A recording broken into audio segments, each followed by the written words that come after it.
Well, let's imagine ourselves sitting on the plane up there in the sky and sitting very comfortably. Some of us are reading, some of us are drinking, some having a nap, some play their computer games, some simply think, anticipate the pleasures or the chores which will meet them after the landing.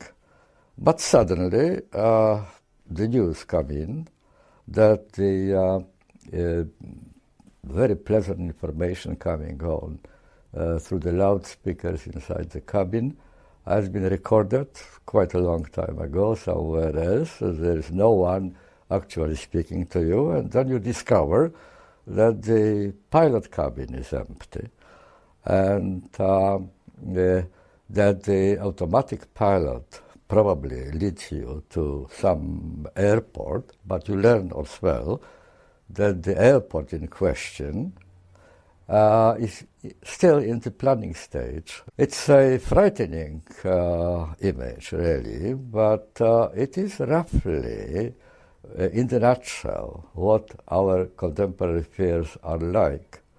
They are fears of nothing being in control, of first of all being ignorant of what is expecting us, not really knowing what will happen next moment.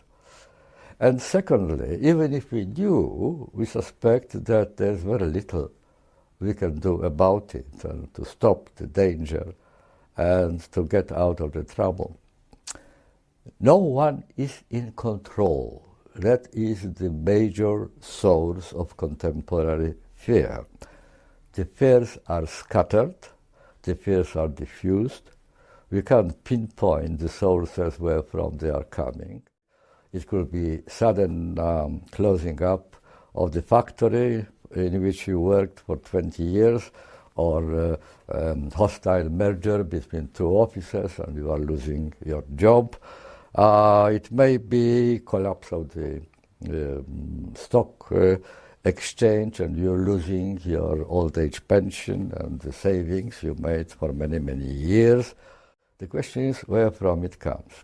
Well, I suggest to you that there is one essential reason from which other reasons are derivatives. This one reason is that what I would call the separation and coming very close to divorce between power and politics. Power is the ability to have things done, and politics is the ability to decide which things are to be done.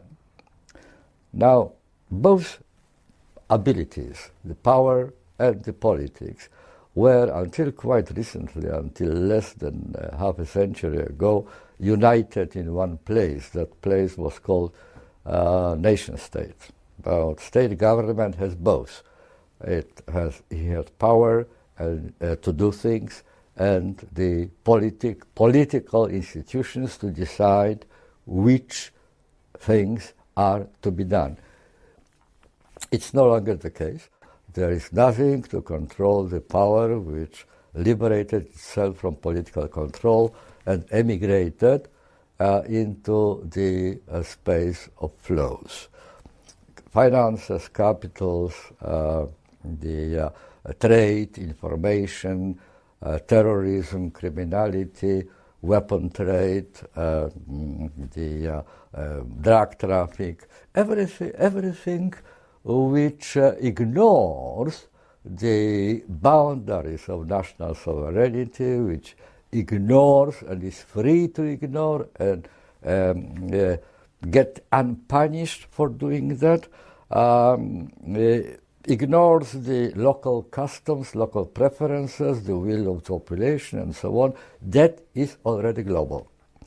But the powers which could eventually control them are still local, and therefore there's a big gap, growing hiatus between the ability to do things and ability to decide, to coerce the powerful agencies to do what needs to be done.